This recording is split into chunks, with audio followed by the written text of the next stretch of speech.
the heart of an expansive savanna, where the earth breathes with the rhythms of ancient songs, lay the village of Ekon. Its huts, made of sun-baked clay and thatch, formed a tight circle as if in quiet conspiracy. Here, in Ekon, everyone knew everyone else's story, or at least they thought they did. Amara, a bright-eyed girl of 16, walked the dusty paths of Ekon with a secret swelling as surely as the storm clouds piling up at the horizon. Her steps were slow, burdened not just by the child growing inside her, but by the weight of the village's expectations and her own tangled feelings. Amara's pregnancy was no accident. It was a desperate, calculated decision born from one singular reason: to escape. Escape from the suffocating prospects that the village life offered to a young woman, escape from a prearranged marriage to a man thrice her age, and most importantly, escape from the oblivion of being unremarkable. Her friends, Tani and Layla, were the wind beneath her wings, the only ones who knew of her plan. They had spent nights huddled under the baobab tree, whispering fiercely about futures they wanted but could hardly grasp. "Amara, you are not just going to be another woman grinding millet and bearing children," Tani had said, her eyes fierce. "You're going to get out, see the city, maybe even go to school." Layla had been more practical but equally supportive. "Use what you have to get what you need. It's your right, Amara. No one here will give you a chance otherwise." So when the young teacher from the city visited Ekon, Amara saw her chance. He was kind, educated, and talked of worlds beyond the savannas and skies of Ekon. He was her ticket out. It took only a few stolen moments, sweet words exchanged under the cover of dusk, for her plan to take root. Now, with her belly growing, Amara's days were numbered in the village. She could feel the stares, hear the hushed voices as she walked by. The elders shook their heads and the women whispered, "Such a shame, such a waste." But Amara held her head high, her secret plan a shield against their scorn. Her father, a stern man who commanded respect both in their home and in the village council, had not yet spoken a word about her condition. She dreaded the confrontation that was to come, but something in her newfound resolve made her almost welcome it. As the day of revelation approached, the winds of Ekon seemed to whisper more insistently, as if carrying her secret on every gust, spreading it through the village like the scent of rain on dry soil. Amara knew the storm would break soon, and all her plans and dreams would be put to the test. Would the village understand? Could they see that this was her only path to a life of her choosing, or would they bind her tighter in their web of tradition and expectation? The sun dipped below the horizon, casting a golden glow that seemed to set the very air on fire. Amara stood at the edge of the village, looking out over the vast savanna. The land was endless, but so were the possibilities, if only she could reach them. With a deep breath, she turned back toward the village, ready to face whatever came next. The night fell over Ekon with a serene stillness, only punctuated by the occasional chirping of crickets and the distant howls of nocturnal animals. Amara lay on her mat, her mind racing despite the calm around her. She could hear her father's steady breathing from the adjacent room, and it both comforted and frightened her. Her father, Kofi, was known for his stern demeanor and unwavering adherence to tradition. As the village chief, he bore the weight of the community's values on his broad shoulders. Amara wondered how he would react when he discovered the truth. Morning came with the crowing of roosters and the gentle hum of daily activities starting anew. Amara rose early, determined to face the day with courage. She joined her mother in preparing the morning meal, the familiar motions bringing a fleeting sense of normalcy. "Amara, you're quiet today," her mother remarked, her eyes searching Amara's face for answers. "Just thinking, Mama," Amara replied, forcing a smile. "Thinking is good, my child, but don't let your thoughts trouble you too much," her mother said gently, patting her hand. As the sun climbed higher, Amara went about her chores, but her mind was far from the tasks at hand. She sought out Tani and Layla, hoping their companionship would provide some solace. The three girls met under the old baobab tree, their usual gathering spot. "Amara, you look worried," Layla said, her brow furrowing with concern. "The time is coming," Amara whispered. "I don't know how my father will react." "You have to be strong," Tani urged. "We've come this far, and you can't turn back now." "She's right," Layla agreed. "Whatever happens, we will face it together." Their words fortified Amara's resolve, and she felt a renewed sense of determination. As the day wore on, the village elders gathered for their evening meeting, a ritual that dictated the rhythm of life in Ekon. Amara knew this was the moment she had been dreading. Kofi sat at the head of the circle, his presence commanding silence and respect. The air was thick with anticipation as the elders discussed matters of the village. Amara approached, her heart pounding in her chest. "Father," she began, her voice steady despite her nerves, "I have something to say." All eyes turned to her, and a hush fell over the gathering. Kofi's eyes narrowed as he looked at his daughter, sensing the gravity of her words. "Speak, Amara," he said, his tone unreadable. "I am with child," she declared, her voice clear and unwavering. A gasp rippled through the crowd, and murmurs erupted among the elders. Kofi's expression hardened, and he stood slowly, towering over Amara. "How did this happen?" he demanded, his voice low and dangerous. "It was my choice, father," Amara replied, meeting his gaze. "I did it for my future, for a chance to escape the life that was laid out for me." Kofi's face contorted with anger, but before he could speak, one of the elders intervened. "Let us hear her out," he suggested. "Perhaps there is more to this story." Amara took a deep breath and recounted her plan, her dreams of education, and the desire for a life beyond the confines of the village. She spoke of the young teacher who had inspired her and the desperate hope that had driven her to this point. As she spoke, the anger in Kofi's eyes began to fade, replaced by a mixture of sorrow and understanding. When she finished, silence hung heavy in the air. "Amara," Kofi said softly, his voice breaking the stillness, "you have brought shame upon our family and our village, but I see now that your intentions were not born out of recklessness." He paused, looking around at the faces of the elders. "We must find a way to support her, to honor her courage and her dreams. Our traditions are important, but so is the future of our children." The elders nodded, some more reluctantly than others, but there was a sense of consensus. Kofi turned back to Amara, his expression softer than she had ever seen. "You will have your chance, Amara," he said, "but know that the path ahead will not be easy. You will need the strength of a warrior to succeed." Amara nodded, tears of relief streaming down her face. She knew the road would be long and fraught with challenges, but for the first time, she felt the support of her family and her village behind her. As the meeting dispersed, Tani and Layla rushed to Amara's side, their faces beaming with pride. "You did it," Tani said, hugging her tightly. "We did it," Amara corrected, smiling through her tears. And with that, the winds of change began to blow through Ekon, carrying with them the promise of a new dawn. In the days that followed, the atmosphere in Ekon was charged with a mixture of apprehension and curiosity. Amara's revelation had stirred the waters, challenging the village's deeply rooted traditions. Some villagers whispered their disapproval, while others, particularly the younger generation, viewed her as a beacon of hope and change. Amara's daily routine remained largely unchanged, yet everything felt different. The secret she had harbored was now out in the open, and the village was abuzz with speculation about her future. Despite the gossip, she walked with her head held high, her resolve unshaken. One afternoon, as the sun blazed high in the sky, Amara found herself near the village well, drawing water. The task was monotonous, but her thoughts were far away, dwelling on the uncertain path ahead. Suddenly a shadow fell over her, and she looked up to see Kweku, the young teacher from the city. "Amara," he greeted, his voice soft yet firm. "Kweku," she replied, her heart skipping a beat. His presence was a reminder of the decision she had made and the dream she had yet to fulfill.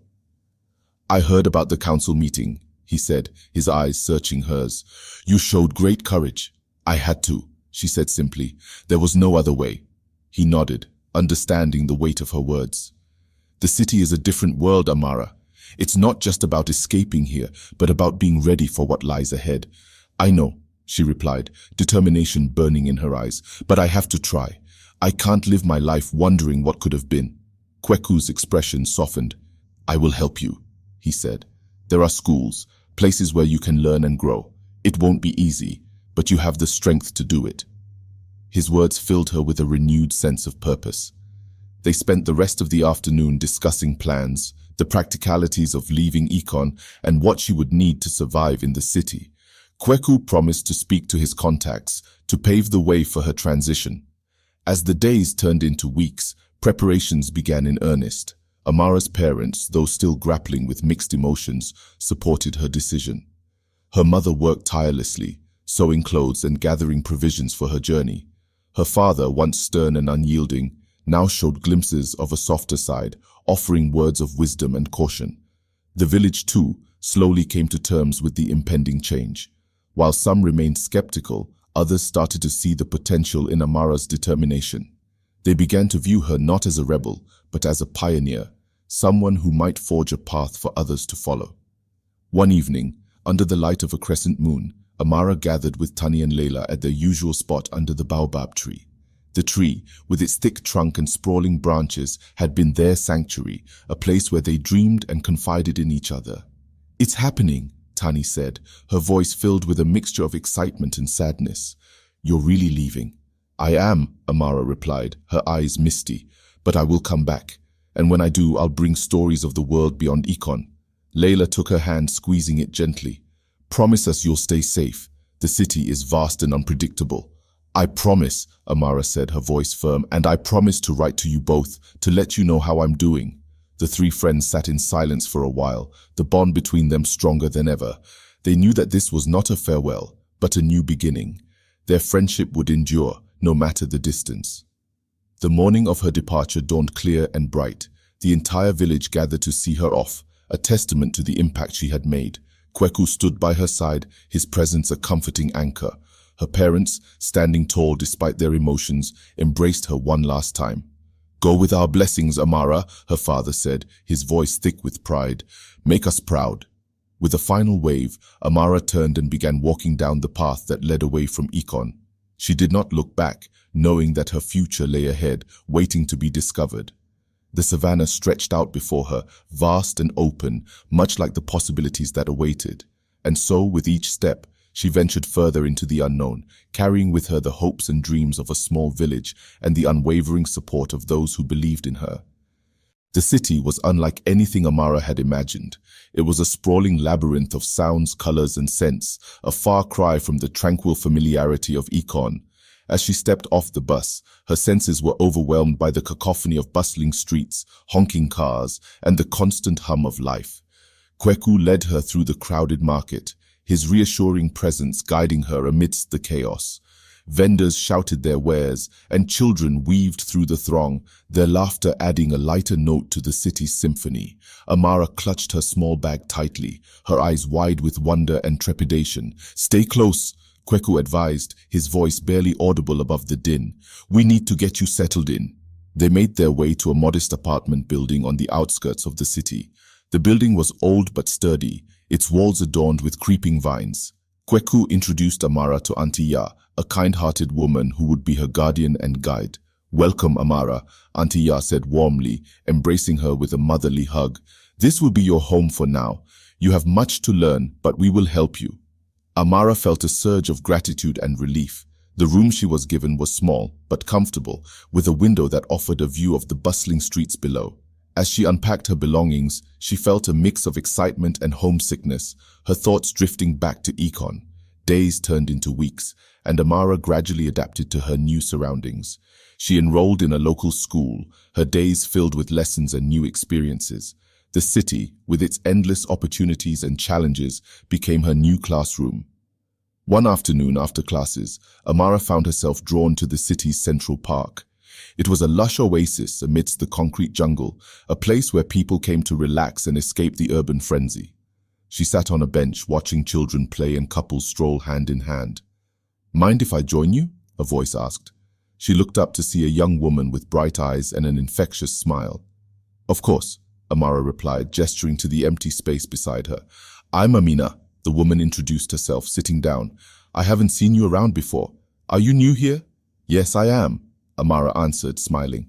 "I'm Amara, from Ikon." "Ah, a village girl in the big city," Amina said with a knowing nod. "I came from a small village too. It's a big adjustment, isn't it?" "It is," Amara admitted, "but I'm starting to find my way." "That's good to hear," Amina said. "The city can be overwhelming, but it also offers so many possibilities. Just keep your heart open and your mind sharp." The two women talked for hours, sharing stories of their villages, their dreams, and their fears. Amina's friendship was a welcome comfort, a reminder that she was not alone in her journey. As the months passed, Amara's confidence grew. She excelled in her studies, her determination driving her to overcome each obstacle. Her letters to Tani and Layla were filled with tales of her adventures, her achievements, and the challenges she faced. Their responses, filled with encouragement and pride, kept her connected to her roots. One evening, as she was studying by the dim light of a kerosene lamp, Auntie Ya entered her room, a thoughtful expression on her face. "Amara," she began, sitting beside her, "there is an opportunity for you, a scholarship to a prestigious school in the city. It would be a significant step towards your dreams." Amara's heart raced with excitement. "But how can I apply? What do I need to do?" "We will prepare everything," Auntie Ya assured her. "You have proven yourself to be capable and driven. This is your chance to reach even higher." The application process was rigorous, requiring academic records, personal essays, and letters of recommendation. Amara poured her heart into every aspect, determined to seize this opportunity. Kweku and Auntie Ya supported her every step of the way, their belief in her unwavering. Weeks later, a letter arrived. With trembling hands, Amara opened it, her eyes scanning the words. She had been accepted. The joy and relief were overwhelming, and she shared the news with her friends and family, their pride evident in their voices. As she prepared for this new chapter, Amara reflected on her journey. The path had been fraught with challenges, but each step had brought her closer to her dreams. With the support of those who believed in her, she was ready to embrace the future, no matter what it held. The city had become her new home, a place where she could grow and thrive. And as she looked out at the skyline, she felt a deep sense of gratitude for the journey that had brought her here, and for the promise of what lay ahead.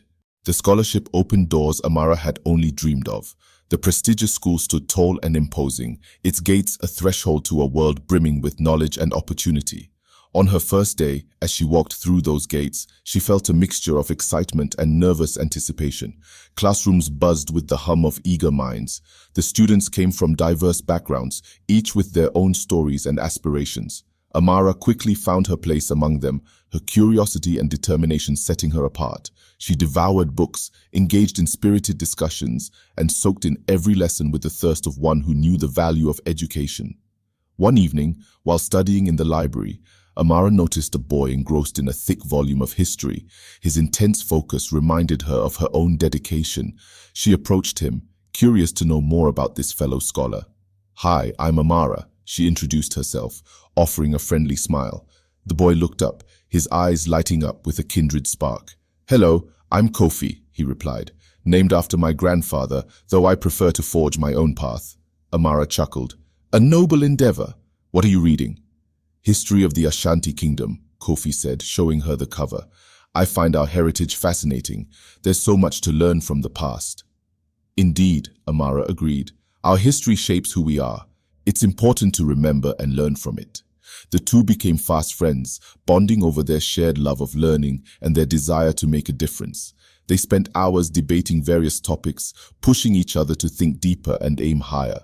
Kofi's presence was a comfort, a reminder that she wasn't alone in this vast new world. As the academic year progressed, Amara's achievements began to garner attention. Her teachers praised her diligence, and her peers admired her determination. Yet despite her success, she remained humble, always mindful of the village she had left behind and the people who believed in her. One afternoon, Kweku visited the school, his face beaming with pride. He had heard of Amara's accomplishments and came to see for himself the young woman who was making waves. "Amara," he said, enveloping her in a warm embrace, "you've done so well. The village speaks of you with pride." "Thank you, Kweku," Amara replied, her eyes shining with gratitude. "I owe so much to you and Auntie Ya. Your support has been invaluable." Kweku smiled, his eyes twinkling. "You have the heart of a lioness, Amara. Continue to pursue your dreams with the same fervor." As they walked through the school grounds, Kweku shared news from Ikon. The village was changing, inspired by Amara's journey. More girls were expressing interest in education, and the elders were slowly opening up to new ideas. "It's not just about you anymore," Kweku said. "You've become a symbol of hope and possibility." Amara felt a deep sense of responsibility. She knew that her actions were paving the way for others, and she was determined to make the most of this opportunity. In the evenings, she would sit by her window, penning letters to Tani and Layla. She described the city, her school, and the friendships she had forged. Their responses were filled with encouragement and tales of their own endeavors. Tani had started a small weaving business, and Layla was helping to teach younger children in the village. Their success stories fueled Amara's resolve. She knew that her achievements were not just her own, but a beacon for others to follow. The connections she maintained with her friends and family kept her grounded, reminding her of the roots that gave her strength. One day, the school announced a competition, a debate on the future of education in rural areas. Amara saw it as a perfect platform to voice her beliefs and share her experiences. She prepared tirelessly, drawing on her own story and the stories of those back in Ikon. The day of the debate arrived, and the auditorium was filled with students, teachers, and guests. Amara stood on the stage, her heart pounding with anticipation. She began to speak, her voice steady and passionate. "We come from different backgrounds, but education is a universal right," she began. "In my village, education was a distant dream, yet here I stand, a testament to the power of opportunity and support." She spoke of the challenges faced by rural communities, the importance of investing in education, and the transformative power it held. Her words resonated with the audience, many of whom were moved by her sincerity and conviction. When she finished, the applause was thunderous. Amara had not only won the debate, but had also touched the hearts of many. Her message was clear. Education was not just about learning, it was about changing lives and communities. In the days that followed, Amara received numerous invitations to speak at various forums. Her voice became a rallying cry for educational reform, and she embraced this role with grace and humility. As she stood at the threshold of new opportunities, Amara knew that her path was not just about her own success. It was about lifting others, about making a difference, and about honoring the journey that had brought her this far. And with each step, she carried with her the hopes and dreams of a village that believed in the power of education and the promise of a brighter future. Amara's life in the city grew richer with each passing day. Her involvement in educational advocacy opened doors to new experiences and influential connections. One of these connections was Professor Mensah, a renowned scholar who took a keen interest in her story. "Amara, your passion and dedication are truly inspiring," he remarked during one of their meetings. "I'd like to mentor you, help you refine your ideas, and expand your influence." Amara was humbled by his offer. Under his guidance, she delved deeper into educational policies, learning how to navigate the complexities of government and non-profit organizations.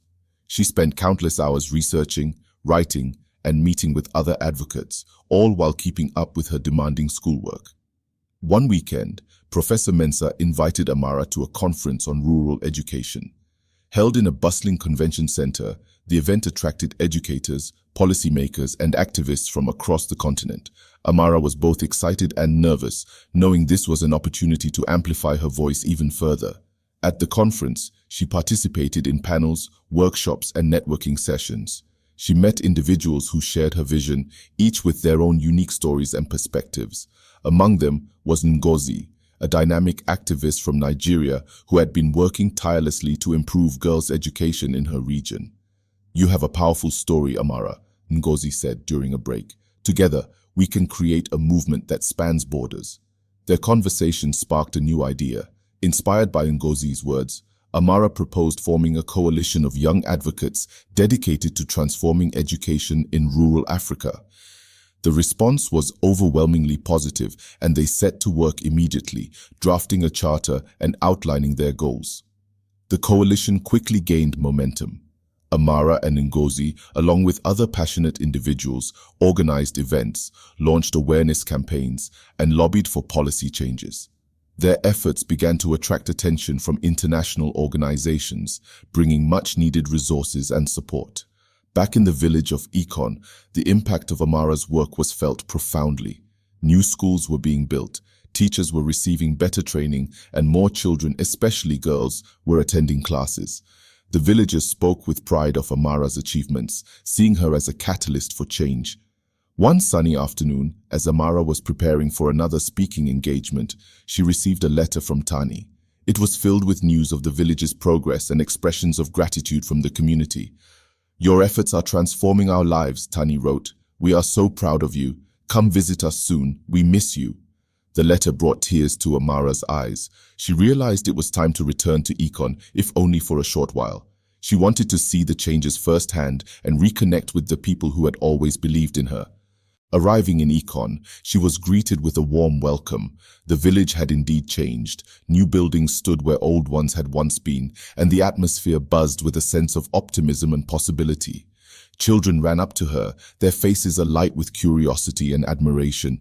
"Amara, tell us about the city," they clamored, their eyes wide with excitement. She laughed, gathering them around. "I will, but first let me see my family." Reuniting with her parents was a moment of pure joy. Her mother hugged her tightly, tears streaming down her face, while her father's eyes shone with pride. "You've done so much, Amara," her father said, his voice choked with emotion. "We always knew you were destined for greatness." Amara spent the following days visiting the new schools, talking to teachers and students, and meeting with the village elders. She shared her experiences and listened to their stories, understanding the profound impact of her work on the community. During her stay, a grand celebration was organized in her honor. The entire village gathered in the central square, adorned with colorful decorations and vibrant music. There was dancing, feasting, and storytelling, a joyous affirmation of their shared achievements. As the festivities continued, Amara took a moment to reflect. She watched as the villagers, young and old, celebrated together, their faces glowing with hope. The changes she had fought for were real and tangible, and they were just the beginning. Standing at the edge of the celebration, she felt a tap on her shoulder. Turning around, she saw Kweku, his face beaming with pride and affection. "You've done something incredible here, Amara," he said, "and it's only the start." She smiled, feeling a deep sense of fulfillment. "I couldn't have done it without the support of everyone here. This is as much their success as it is mine."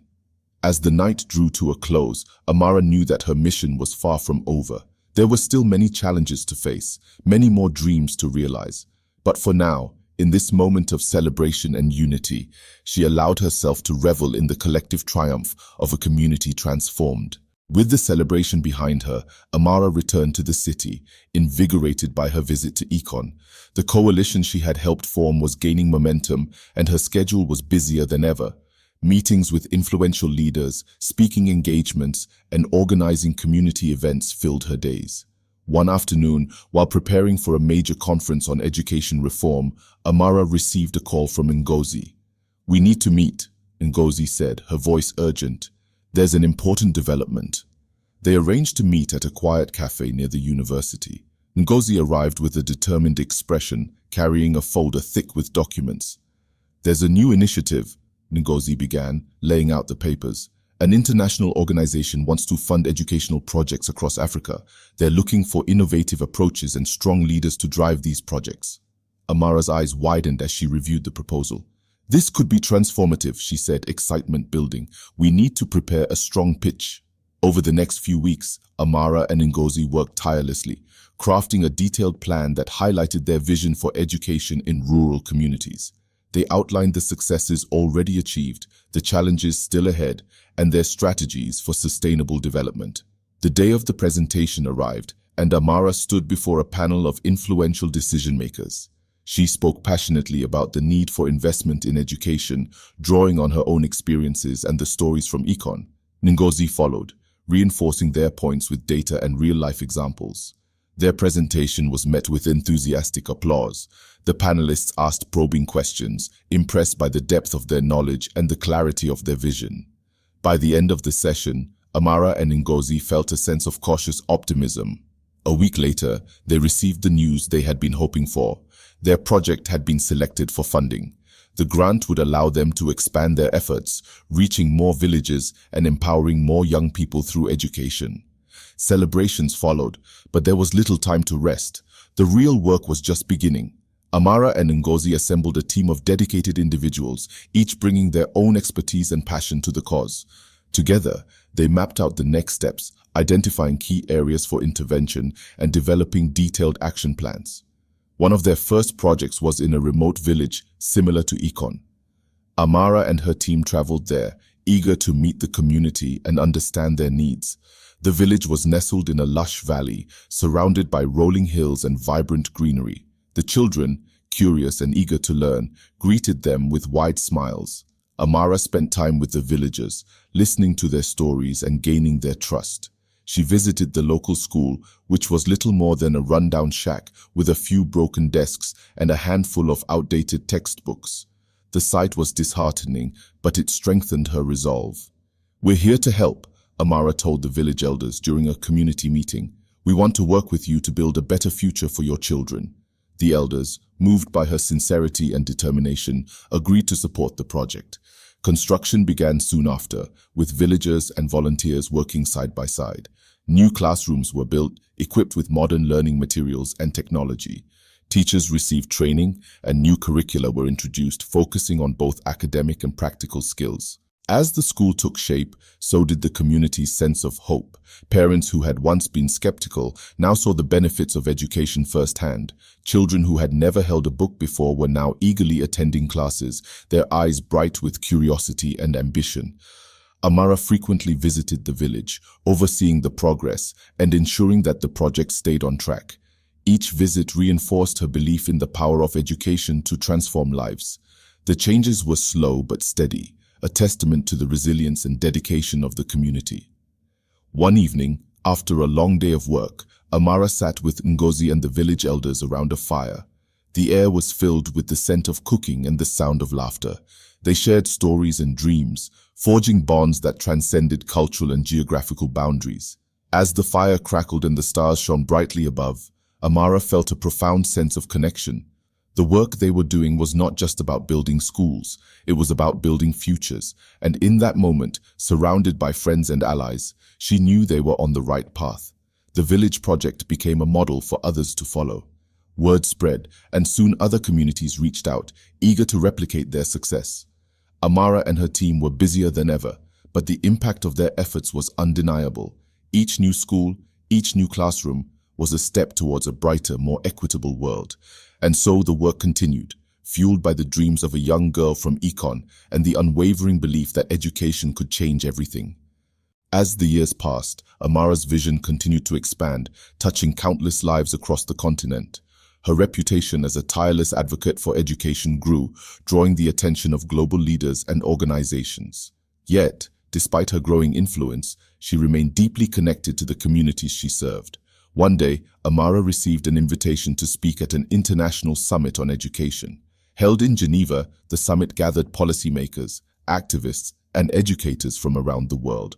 Amara saw this as a unique opportunity to share the successes and challenges of her work and to advocate for greater investment in rural education. The day of the summit arrived, and Amara stood on the grand stage, facing an audience of influential figures. She spoke with the same passion and conviction that had driven her from the beginning, telling the stories of the villages she had worked in, the children whose lives had been transformed, and the communities that had been revitalized through education. "We must recognize that education is not a privilege, but a fundamental right," Amara declared. "Every child, no matter where they are born, deserves the opportunity to learn, to dream, and to achieve their potential." Her words resonated deeply, earning a standing ovation. The summit concluded with a renewed commitment from world leaders to support educational initiatives in underserved regions. Returning to Africa, Amara found that her message had sparked a wave of enthusiasm and support. Governments pledged more resources, and international organizations offered additional funding. The coalition she had helped form expanded its reach, establishing new partnerships and initiatives.